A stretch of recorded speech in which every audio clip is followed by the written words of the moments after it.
वक्रतुंड महाकाय सूर्यकोटि समप्रभ निर्विघ्नं कुरु मे देव सर्वकार्येषु सर्वदा।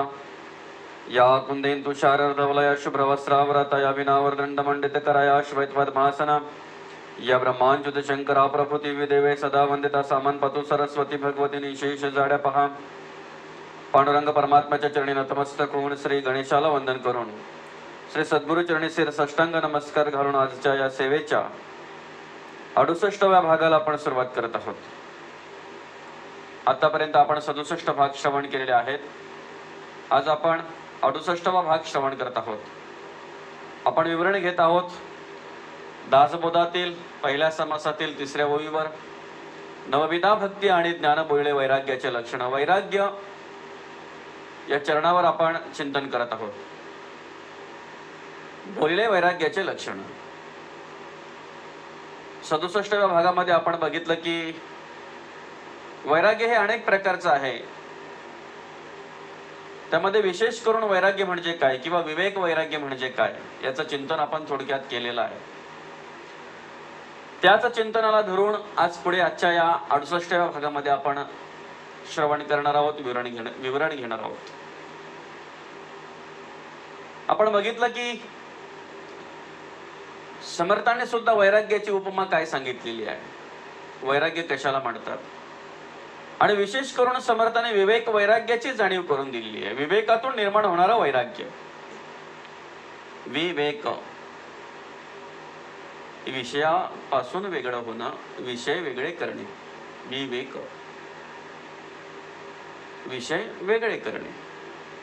माणूस घर वेगळं करतोय, मुलं बाळ वेगळं करतोय, बायको वेगळी करतोय, पण हे सगळं ज्याच्या गुणे निर्माण केलेलं आहे तो विषय वेगळा करायला मागत नाही।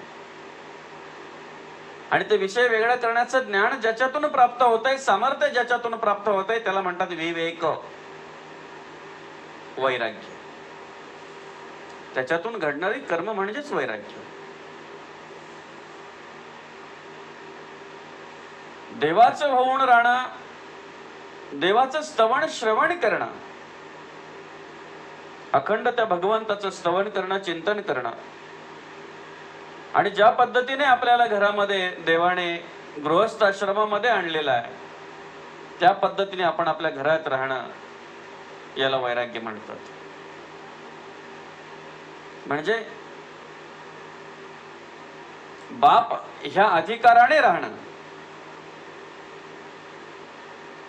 त्या पद्धतीची कर्म, मुलगा या अधिकाराने राहणं, त्या पद्धतीची कर्म, प्रत्येकाने आई म्हणून त्या अधिकाराने राहणं, त्या पद्धतीची कर्म करणं। आणि अशा प्रकारे ती कर्म जर सर्वांकडून घडायला लागली, ते विवेक वैराग्य जर प्रत्येकाकडे दिसायला लागलं तर ते घर राहत नाही, तर त्या घराचं मंदिर निर्माण होतंय। ते घर म्हणजेच मंदिर, देवाचं स्थान। नाना शरीरे म्हणजे नाना मंदिरे, त्यात राहीचे जीवेश्वरे। देव देवालयामध्ये लपला, देऊल पूजिता पावे त्याला। अशा प्रकारे ही जाणीव निर्माण होणं म्हणजेच ते वैराग्य। आणि हे वैराग्य कधी माणसाकडे येतंय तर ते आत्मज्ञान, ते ब्रह्मज्ञान माणसाला प्राप्त झाल्यानंतर, तोपर्यंत नाही। एखादी वस्तू माझ्याकडे आहे, त्या वस्तूमुळे माझी हानी आहे, माझ्या जीवाची हानी आहे, माझ्या आयुष्याची हानी आहे, माझ्या संसाराची हानी आहे, माझ्या देहाची हानी आहे। ही जोपर्यंत मला कळत नाही तोपर्यंत त्या वस्तूला मी चिटकून बसलेलो असतोय, त्या वस्तूला मी आपलीशी केलेली असते। पण एकदा काय तिचं ज्ञान प्राप्त झालं ना, त्या तिच्याविषयीची माहिती एकदा काय माणसाला मिळाली ना, की तिच्यामुळे आपली हानी आहे, त्या वस्तूमुळे आपल्या देहाची नासाडी आहे, संसाराची हानी आहे, आयुष्याची बर्बादी आहे। मग ते सगळं ज्ञान प्राप्त झाल्यानंतर मनुष्य काय करतोय, तिचा त्याग करतोय। आणि मग त्या त्याग करण्यासाठी ते सामर्थ्य, ते बळ ज्याच्यातून निर्माण होतंय त्याला विवेक वैराग्य म्हणतात। म्हणून याच विवेक वैराग्याची जाणीव करून देत असताना जगद्गुरु तुकाराम महाराज म्हणतात की वैराग्याचे भाग्य संत संग हाची लाभ. वैरागी माणूस जो आहे त्याचं भाग्य काय, तर संतांचा संघाचा लाभ होणे हेच त्याचं भाग्य आहे. सगळ्यात मोठं भाग्य म्हणजे आम्हाला संतांचा संघ मिळाला, सत्संग मिळाला, संत चरित्र श्रवणाला मिळालं, हा सर्वात मोठा भाग्य आहे. आज माणूस भाग्य कशाला मानतोय? रस्त्यात चालता चालता अचानक जर द्रव्याची प्राप्ती झाली तर त्याला तो भाग्य समजतोय. त्याच्या मनामध्ये एखादा विषय आहे, त्या विषयाची पूर्तता जर झाली तर त्याला तो भाग्य समजतोय. पण त्याची ओळख करून दिलेली आहे की क्षणिक सुखासाठी आपुल्या कोणी होतो नीती भ्रष्ट, त्याला भाग्य समजू नये. ते दुर्भाग्य असते. कारण का? विषयांचं सुख वाटे बहुगुण, पण पुढे अवघड यमदंड. मग यमाचे किंकर मारिती जोडीत, आणि नियत कधी माणसाला सोडत नसते.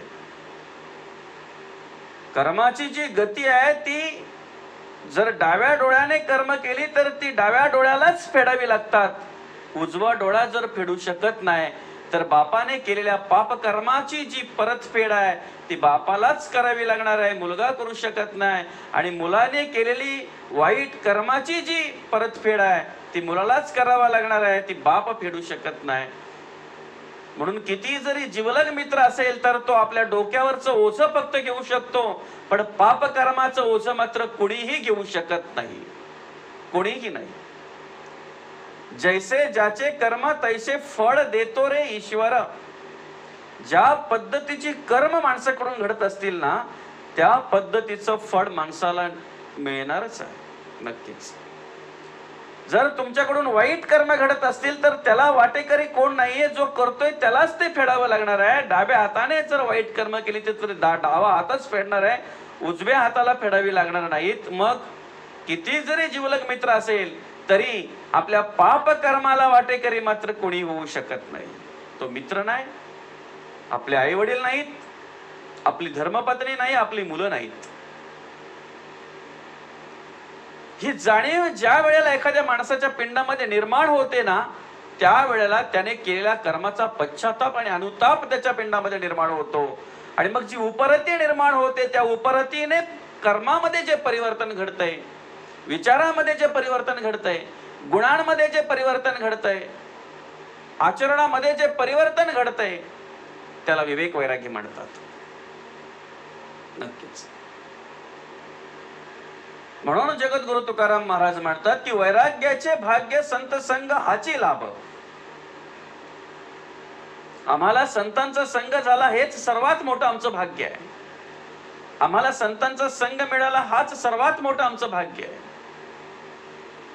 अन्यथा संत संघ ज्या ठिकाणी नाहीये, संतांचे विचार ही भक्ती हा परमार्थ ज्या ठिकाणी नाहीये त्या ठिकाणी अशी अवस्था पाहायला मिळते की विषयांच्या सुखातच मनुष्य रममाण झालेला दिसतोय.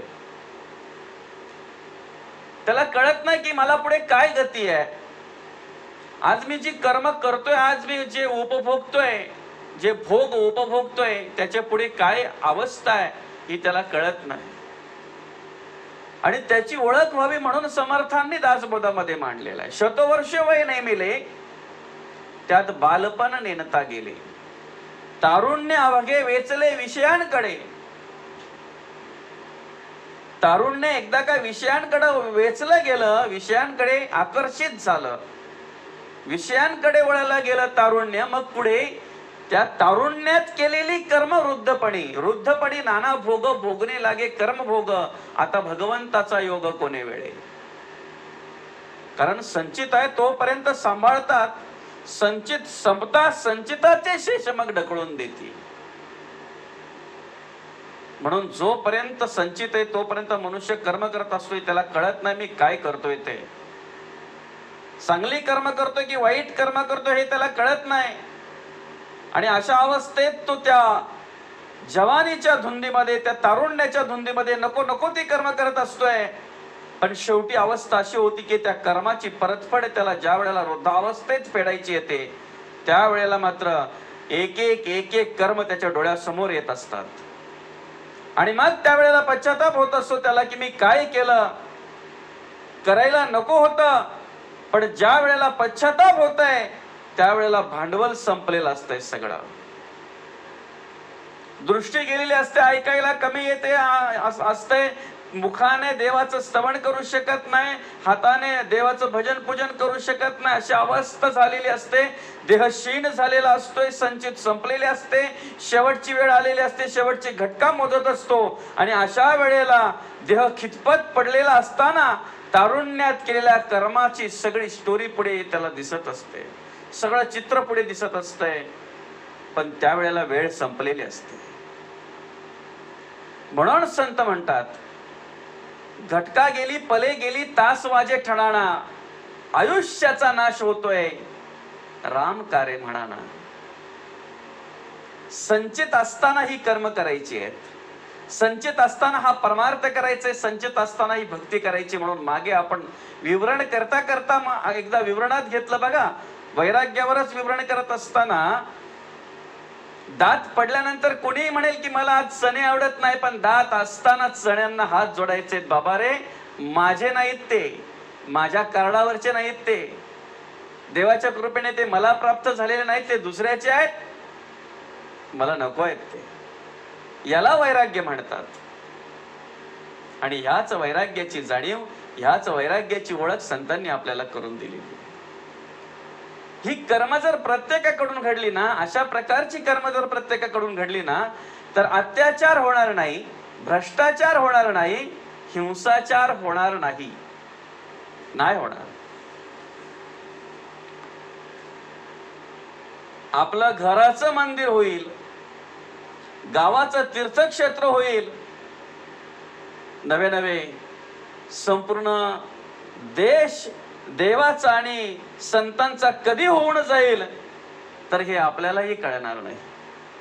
फक्त ते संतांचे विचार आणि ती संतांची कर्म प्रत्येकाने ती आत्मसात केली पाहिजे. दुसऱ्याच्या धनाविषयी जी अभिलाषा माणसाच्या पिंडामध्ये आहे, ती अभिलाषाच जर निर्माण नाहीशी झाली, ती अभिलाषाच जर नष्ट झाली, तर भ्रष्टाचार हा विषयच येणार नाही. दुसऱ्याच्या द्रव्याविषयी जी अभिलाषा आहे, दुसऱ्याच्या धनाविषयी जी माणसाच्या पिंडामध्ये अभिलाषा आहे, ती अभिलाषाच जर नष्ट झाली तर भ्रष्टाचार हा विषय राहणार नाही. एखादी गोष्ट मनाविरुद्ध झाली म्हणून क्रोधाने तप्त होणं, क्रोधाने लाल होणं, मग ते घरात असो वा बाहेर असो, हा अहंकार रूपे निर्माण होणारा क्रोध, हा क्रोधच जर नष्ट झाला आणि त्या ठिकाणी जर नम्रतेने मनुष्य उभा राहिला तर हिंसाचार हा होणारच नाही. बरोबर त्या गोष्टीला आळा बसेल. ती कर्म त्या ठिकाणी उभी झाली, ती नम्रता त्या ठिकाणी प्राप्त झाली, तर नक्कीच हिंसाचार हा विषय राहणारच नाही. देवाच्या कृपेने मला जे प्राप्त झालेलं आहे ते माझं आहे आणि देवाचं स्मरण करून त्याचा मी उपभोग घेत आहे. परणारी अम्मा रुक्मिणी समान नवे नवे तर परश्री माता भगिनी, आई आणि माझी बहीणच. अशा प्रकारचे श्रीमंत विचार प्रत्येकाच्या पिंडात जर निर्माण झाले आणि त्या प्रकारचं आचरण जर निर्माण झालं तर अत्याचार हा विषयच राहणार नाही.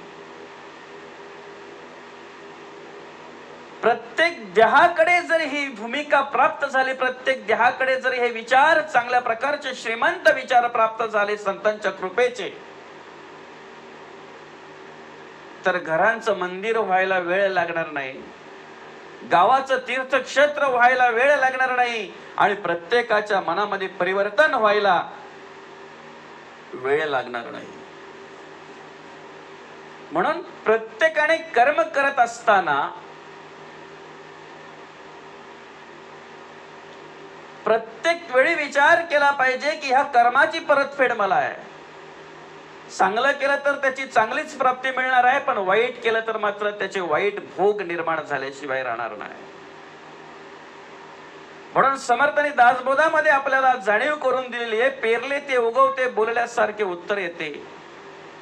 उसने द्यावे घ्यावे लागते, तरी मग कर्कश बोलणे ते काय निमित्त?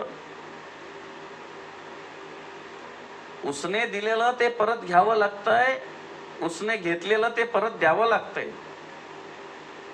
ज्या पद्धतीने तिथे ती परतफेड आहे, त्याच पद्धतीने कर्मामध्ये सुद्धा परतफेड आहे. ती कोणालाच चुकत नाही, कोणालाही नाही. म्हणून संतांनी मांडलेलं की या उत्तम कर्म आचरणाची जाणीव आम्हाला जिथून झाली ना, ह्या उत्तम विचाराची निर्मिती आमच्या पिंडामध्ये जिथून झाली ना, त्या संतांचा संग मिळणे हाच आमच्यासाठी भाग्य आहे. आणि हे भाग्य आम्हाला प्राप्त झालं म्हणून ते वैराग्य आमच्याकडे अनुभवायला मिळतंय. ते वैराग्य आमच्याकडे प्रचितीला येत आहे, विवेक वैराग्य. हो, ज्या ठिकाणी 7 फेऱ्या मारल्या त्याच ठिकाणी आपण एक निष्ठेने धर्माचरणात उभं राहणं, हे दोन्ही उभयतांचं कार्य आहे, पती आणि पत्नी. त्याच ठिकाणी एक निष्ठेने धर्माचरणामध्ये उभं राहून आणि आपला संसार उत्तमाचा करणं, सुखाचा समाधानाचा करणं, हे आपलं कर्तव्य आहे. आणि ह्याच कर्तव्याची जाणीव जर प्रत्येक स्त्री पुरुषाने जर ठेवली तर अत्याचार हा विषय येणारच नाही. संसार हा शेवटपर्यंत सुखाचाच आणि आनंदाचाच होणार. म्हणून संतांनी मांडलेला आहे, अवघाची संसार सुखाचा करीना, आनंदे भरीना तिन्ही लोक. अशाच प्रकारचं जे देवाने मला देवाच्या कृपेने अन्न प्राप्त झालेलं आहे ते माझ्या ताटात आहे. आणि ज्याच्या गुणे मला ते अन्न प्राप्त झालेलं आहे त्याचं स्मरण करून माझं सेवन करणं ते कर्तव्य आहे. चांगली कर्म करत असतानाच माणूस देवाचं नाव घेऊ शकतो. वाईट कर्मासाठी देवाचं नाव घेऊ शकत नाही, कारण त्याला आतमध्ये ती जाणीव होते की मी जी कर्म करतोय ती वाईट कर्म आहेत, घाणेरडी कर्म आहेत, पाप कर्म आहेत. ही देवाला आवडत नाहीत, ही संतांना आवडत नाहीत. नक्कीच. म्हणून प्रत्येक कर्म करत असताना प्रथम देवाचं स्मरण करता येईल ना, अशी कर्म माणसाकडून घडली पाहिजे. ती जाणीव आणि ते आत्मज्ञान, ते ब्रह्मज्ञान अंतरामध्ये अंतर्मुख होऊन माणसाने ती कर्म केली पाहिजे. म्हणून सांगितलेलं आहे, संत कृपेचे हे दीप करी साधका निष्पाप. बघा, ह्या वैराग्याची ओळख करून देत असताना जगद्गुरु तुकाराम महाराज म्हणतात, वैराग्याचे भाग्य संत संग हाची लाभ. संत कृपेचे हे दीप करी साधका निष्पाप. हा ज्ञानरूपी जो दीपक आहे, आत्मज्ञान रूपी जो काही ज्ञानसूर्य आहे, हा जो काही ज्ञानाचा दिवा संतांनी लावलेला आहे, हा दिवाच माणसाला निष्पाप करत असतो. ह्या दिव्याचा प्रकाशच माणसाला निष्पाप करत असतो. कारण प्रकाशात घडणारी कर्म ही चांगली असतात, सांगणारी कर्म असतात. म्हणून येथे कर्माचा प्रसंग कर्म केले पाहिजे सांगता यावीत, त्या कर्माचं वर्णन करता यावं, त्या कर्माची म्हणजे कर्म सांगता यावीत अशी कर्म आपल्याकडून घडली पाहिजेत. आणि प्रकाशातच ही सांगता येणारी कर्म घडत असतात, उजेडात. उजेड म्हणजे ज्ञान, प्रकाश म्हणजे ज्ञान. आणि ज्या ठिकाणी आत्मज्ञान ब्रह्मज्ञान आहे त्या ठिकाणी जी कर्म घडतात ती कर्म म्हणजेच संत कृपेच्या दीपकातून निर्माण झालेली ही कर्म. आणि त्या कर्मामुळे आम्ही काय झालोय तर निष्पाप झालेलो आहोत. कुठल्याही प्रकारची पाप कर्म आमच्याकडून घडत नाहीत. म्हणून संतांनी मांडलेलं आहे, पाप गेली याची खुणा गेले का अवगुणा. आपल्याकडचं पाप गेलं हे कसं ओळखावं, तर आपल्याकडचे अवगुण गेले का हे विचारा पिंडामध्ये. माझ्याकडून जर वाईट कर्म घडत नाहीत, अधर्म आचरण जर घडत नाही, धर्माचरण जर माझ्याकडून घडतंय, तर नक्कीच माझ्याकडचं पाप गेलेलं आहे. मी डोळ्यातून जर प्रत्येक ठिकाणी आई बहीणच पाहतोय, दुसऱ्याच्या द्रव्याला मी हात घालत नाही, परधन भयावह, एवढंच नाही तर माझ्याकडून दुसऱ्याला त्रास होईल असं वर्तणूक जर मी करत नाही, माझ्याकडून दुसऱ्याला पीडा होईल असं वर्तणूक जर घडत नाही, परपीडा पापाय, तर नक्कीच ही पाप कर्म ज्या अर्थी माझ्याकडून घडत नाहीत, त्या अर्थी या संत कृपेच्या दीपामुळे मी काय झालेलो आहे, तर निष्पाप झालेलो आहे. आणि अशा प्रकारे त्याची ओळख करून देत असताना संत म्हणतात की ज्या ठिकाणी ही कर्म तुम्हाला अनुभवायला मिळतात ना, त्या देवात आणि भक्तात वेगळं पण नसतंय. देव तोची भक्त, तोची देव भक्त, भेदा भेद नाही जात, तुका प्रेमे नाचे गाय, गाणी यात विरोण जाय. काय उत्तम प्रकारे वर्णन केलं आहे त्या वैराग्याचं जगद्गुरु तुकाराम महाराजांनी. एक एक शब्दावर जर आपण विवरण घ्यायला गेलो, चिंतन घ्यायला गेलो आणि पूर्णतः जर विचार केला, तर कित्येक भाग एका शब्दावर निर्माण होतील. पण मर्यादा आहे, आपल्याला काही भागांमध्येच हा पहिला समास पूर्ण करायचा आहे. त्यामुळे आपण ह्या वैराग्य या गोष्टीवर चिंतन करत असताना, वैराग्य या चरणावर चिंतन करत असताना, एक तुकाराम महाराजांनी कशा पद्धतीने वैराग्याचं विवरण केलेलं आहे, चिंतन केलेलं आहे, याची ओळख आपण घेत आहोत. आणि ओळख घेत असताना ज्या पद्धतीने या दासबोधामध्ये विवेक वैराग्य विशेष करून महत्वाचं आणि अतिशय तारणहार असं संतांनी समर्थांनी आपल्याला ओळख करून दिलेली आहे, त्याच पद्धतीने या गाथेमध्ये सुद्धा जगद्गुरु तुकाराम महाराजांनी त्या वैराग्याची ओळख करून दिलेली आहे. वैराग्याचे भाग्य संत संग हाची लाभ, संत कृपेचे हे दीप, तरी साधका निष्पापतोची देव भक्त, भेदा भेद नाही जात, तुका प्रेमे नाचे गाय, गाणी यात विरोण जाय. त्या वैराग्याची ओळख करून देत असताना संत तुकाराम महाराज म्हणतात की बाबा रे, आमच्याकडून जी आज उत्तम प्रकारची कर्म घडतात, जो परमार्थाने जी भक्ती आमच्याकडे पाहायला मिळते, याला कारण म्हणजेच आम्हाला संत संग मिळाला. आणि वैरागी माणसाचं भाग्य म्हणजेच त्याला संत संग मिळाला. संत संग त्याला मिळाला, हेच त्या वैरागी माणसाचं भाग्य आहे. आमचं भाग्य काय? तुमच्यासारखे सर्व श्रोते जण मिळून, आपण सर्व श्रोते, आणि आपल्याला जे देवाच्या कृपेने, समर्थांच्या कृपेने, जे पांडुरंग परमात्म्याच्या कृपेने जे श्रवण मिळालेलं आहे, जे आज आपण श्रवण करतोय, उत्तम कर्माचरणात उभा राहतोय, उत्तम परमार्थ भक्ती आपल्याकडून घडावी म्हणून जे ज्ञान आपल्याला प्राप्त होतंय, जे आत्मज्ञानाची प्राप्ती आपल्याला होते, हेच आपल्यासाठी मदभाग्य आहे, हेच आपल्यासाठी भाग्य आहे. आणि हा सत्संग मिळणं, हाच आपल्यासारख्या साधकाचं भाग्य, अशा प्रकारे जगद्गुरु तुकाराम महाराजांनी वर्णन केलेलं आहे. अन्यथा हे भाग्य जर आपल्याला प्राप्त झालं नसतं, तर दुर्भागी म्हणून आपण अभागी म्हणूनच या संसार प्रपंचामध्ये नव्हे तर या जगामध्ये वावरलो असतो. या मृत्यू लोकामध्ये अभागी म्हणूनच वावरलो असतो. प्राणी पक्ष्यांप्रमाणेच येणं जाणं, खाणं पिणं, आणि आला एक दिवस की मरण, आणि मग परत पुढे पुनरपि जननम पुनरपि मरणम, जननी जठरी शयनम, अशा प्रकारची अवस्था. आणि मग पुढे ठेवलेलं आहे 83,99,999 योनी, ते राड गाड. पुनरपि जननम पुनरपि मरणम, जे दिसे ते नासे आणि जे नासे ते पुनरपि दिसे, हे घटिका यंत्र तैसे परिभ्रमेगा. याची ओळख भगवान श्रीकृष्णाने अर्जुनाला करून दिली की बाबा रे, जे दिसे ते नासे आणि जे नासे ते पुनरपि दिसे, हे घटिका यंत्र तैसे परिभ्रमेगा. आणि त्याची ओळख समर्थांनी दासबोधामध्ये करून देताना रहाड गाड्याची ओळख करून दिलेली आहे. जे दिसे ते नसे, रहाड गाड. खरोखर जर हा सत्संग मिळाला नसता, जर हे संतांचे विचार मिळाले नसते, हे श्रवण मिळालं नसतं, तर आज अभागी म्हणूनच या मृत्यू लोकामध्ये, या संसारामध्ये आपल्याला इतर प्राण्या पक्ष्यांप्रमाणेच कर्म करावी लागली असते.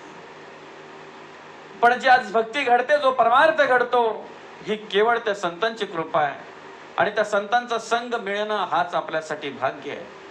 म्हणून जगद्गुरु तुकाराम महाराज म्हणतात की संत कृपेचे दीप करी साधका निष्पाप. जी कर्म तुमच्या आमच्याकडून घडतात म्हणून संतांनी सांगितलेलं आहे, पाप गेले याची खुण गेले का अवगुण. वाईट विचार, वाईट कर्म, वाईट संग याचा सगळ्याचा जर आपण आज त्याग केलेला आहे, तर नक्कीच अवगुण कर्म आपली गेलेली आहेत. आणि अवगुण कर्म गेलेली आहेत म्हणजेच पाप कर्म गेलेली आहेत. ही खूण आहे, पाप गेली याची ही खूण आहे. वाईट कर्म करणारा मनुष्य ग्रंथाला हात लावू शकत नाही, कारण ग्रंथाला हात लावतानाच त्याच्या पिंडामध्ये जाणीव निर्माण होते की नाही, माझा अधिकार नाहीये ग्रंथाला हात लावणं. रोज सकाळ संध्याकाळ तो ग्रंथ वाचन जर आपल्याकडून घडत असेल, देवाचं नामस्मरण स्मरणिका हातात घेऊन जर आपण नामस्मरण करत असू, ही श्रीमंत कर्म आपल्याकडे येण्याचा एकमेव मार्ग म्हणजेच संत कृपा आणि सत्संग. कारण वाईट कर्म करणारा मनुष्य हातात स्मरणिका घेऊन नामस्मरण करू शकत नाही. आणि जरी त्याने तो प्रयत्न केला तरी त्याचं मन त्याला साथ देत नसतंय, नाही देत. त्याच्या मनामध्ये ते पाप विचारच निर्माण होत असतात. तो वरून जरी देवाचं नाम घेत असेल तरी आतमध्ये मात्र त्याच्या वेगळेच विचार चाललेले असतात. म्हणून आज एकदा स्मरण करण्यासाठी डोळे मिटले की बरोबर अगदी त्या देवाचं चित्र, देवाचं स्मरण समोर उभं राहतंय. त्या भगवंताची प्रतिमा डोळ्यासमोर ठेवून आपण नामस्मरण करत असतो. ग्रंथ वाचन करत असताना देवाचाच होऊन जातोय, संतांचाच होऊन जातोय. एवढी एकाग्रता निर्माण, एवढं एकचित्त निर्माण होतंय. याला कारण म्हणजेच संत कृपेचा जो ज्ञानरूपी दीपक आहे, त्या दीपकातून आपण निष्पाप झालेलो आहोत, ही त्याची प्रचिती आहे नक्कीच. आणि अशा प्रकारची कर्म ज्या ठिकाणी तुम्हाला पाहायला मिळतात, त्याची ओळख करून देत असताना जगद्गुरु तुकाराम महाराज म्हणतात की तोची देव भक्त भेदाभेद नाही जात. तोच देव आणि तोच भक्त. कारण देवाची कर्माची ओळख भक्ताकडे होते, देवाच्या कर्माची जाणीव दर्शन भक्ताकडे होतंय आणि तेच देव दर्शन असते. म्हणून भेदाभेद ही भूमिकाच तिथे राहत नाही.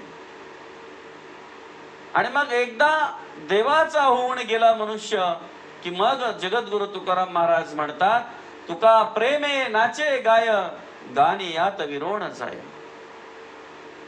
एकदा देवाचा होऊन मनुष्य राहिला ना की तो अखंड देवाचेच गुणगान गात असतो. अखंड देवाचाच होऊन गेलेला असतो आणि त्याच्यामध्येच तो रंगून जातो. रंगी रंगला श्रीरंग. अशा प्रकारे त्या श्रीरंगाच्या कर्माचरणामध्ये, त्या श्रीरंगाच्या परमार्थामध्ये, त्या श्रीरंगाच्या भक्तीमध्ये मनुष्य विरवून जातोय, भक्तीमध्ये रंगून जातोय आणि एकरूप होऊन जातो. वेगळं पण राहत नाही, भेदाभेद राहत नाही. सूर्य किरणापासून वेगळा नाही, किरण सूर्यापासून वेगळा नाही. किरणामुळे सूर्याची ओळख आहे, नवे नवे सूर्यामुळे किरण आहेत.